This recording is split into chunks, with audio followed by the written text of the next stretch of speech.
All right, moving on to orc. So, where ogres had this like mustardy yellow or orangey type color. Sorry if you're colorblind. Ogres have green. So they're like goblins, but they have tusks. Uh, oh man, we didn't. There's not. Oh, there is some history to ogres, and there is some history to orcs. Uh, Now orcs, orcs are cool, and orcs have a very unique type of play style. So you typically don't want to play an orc by yourself, and we'll do that by running into the racials. But yeah, a lot of the goblinoid races were in a lot of old fights and have a whole lot of old grudges with other goblinoid races. So it really there's some stuff to dive in there for them, but they're like talking about history and culture of them is like it's pretty much up to those individual ogre goblinoids. So orc, we have athletics, enhanced strength, resist disease, resist poison, cannot use psionics, but they get reduced weapon mastery, and they don't have the other thing that I think that ogres got. But so they get a reduced weapon mastery too. Okay, cool. I don't know why, because like you could throw reduced weapon mastery on ogre and it wouldn't really like be out of the blue either. But these guys are more weapon mastery. You would probably think like this guy's got a big club, so he's just about smashing stuff. There's not really a whole lot of skill. And this ogre looks armored. He's got a helmet. He's got a spear. Right. This guy looks like he's at least putting some thought into how he's attacking, and so maybe that's why they get reduced weapon mastery when you think of like what they're doing. Battle Rage plus 10 body plus 2 strength. Battle Rage 2, so they get, and Battle Rage 3, which is dope. And all of these are quantity 10s. So that's really cool. So you can get really strong really quick as an orc. Death Revenge for each. Oh, yeah, okay. Let me preface this. There's this thing called Orc Warband and Orc Band or whatever.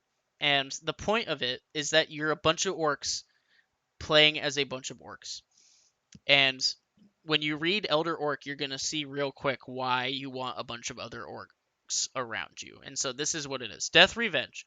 For each orc that dissipates that day, as long as they were in battle with you, you get a +1 to all weapon blows until the next game. That's what next logistics means. Until the next game.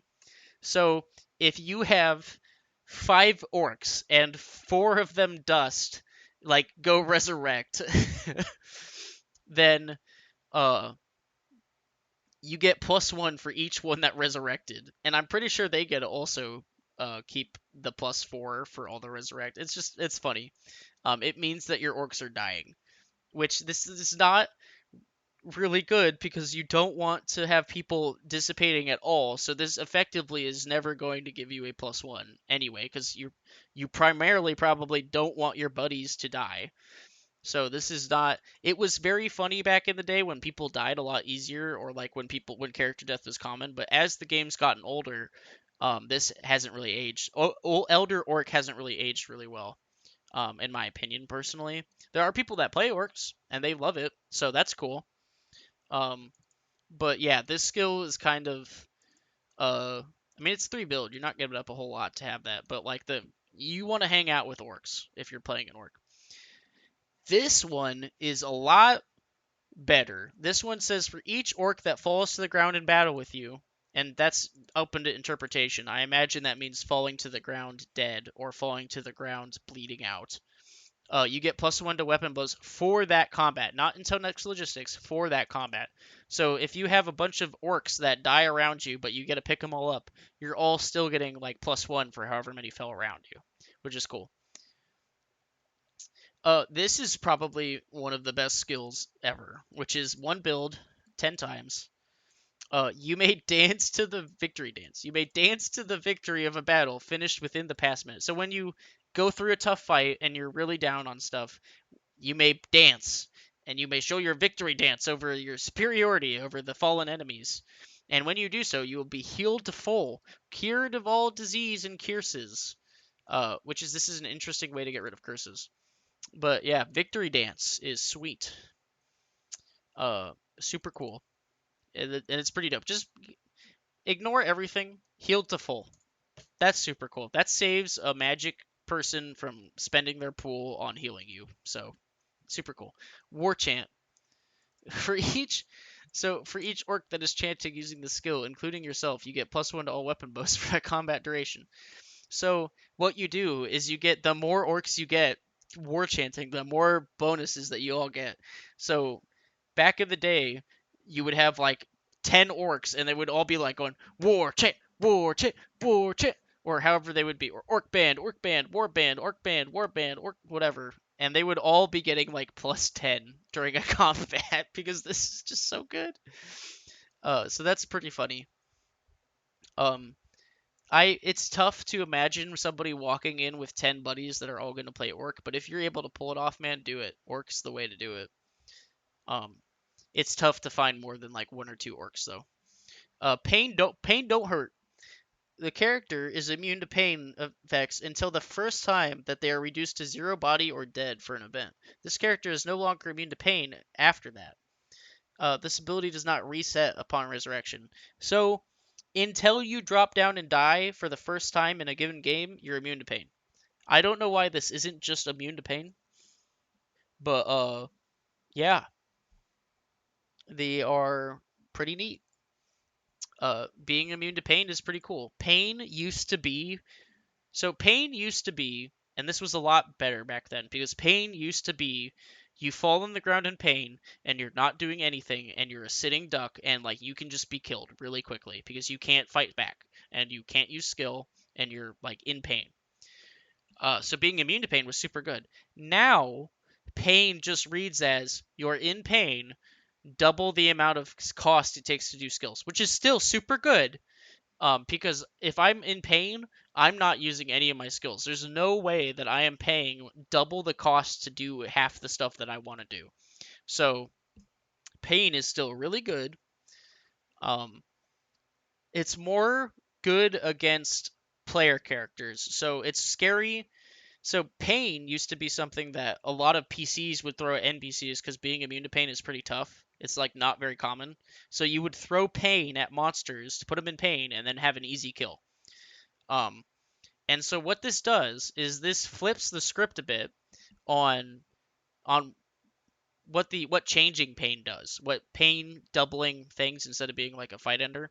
What that means effectively is that monster camp can throw pains and do a lot of like nobody wants to be in pain in terms of paying double for all their stuff. That sucks. So pain is really good against player characters that have to ration their resources. The goblin that came out of a little crack in the hole that if you pain the NPC goblin that's gonna die and come back as a different goblin in 10 seconds, nobody cares. That goblin does not care about taking a pain effect. So this is it was an interesting change, and so being immune to pain after that change is still really good, and it's for one body, dude. Like you pick this up, there's no debate. You pick this up for like it's one body or it's one build.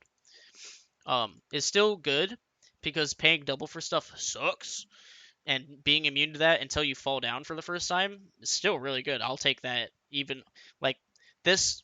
In my opinion, this should be immune to pain, but I don't quote me on that.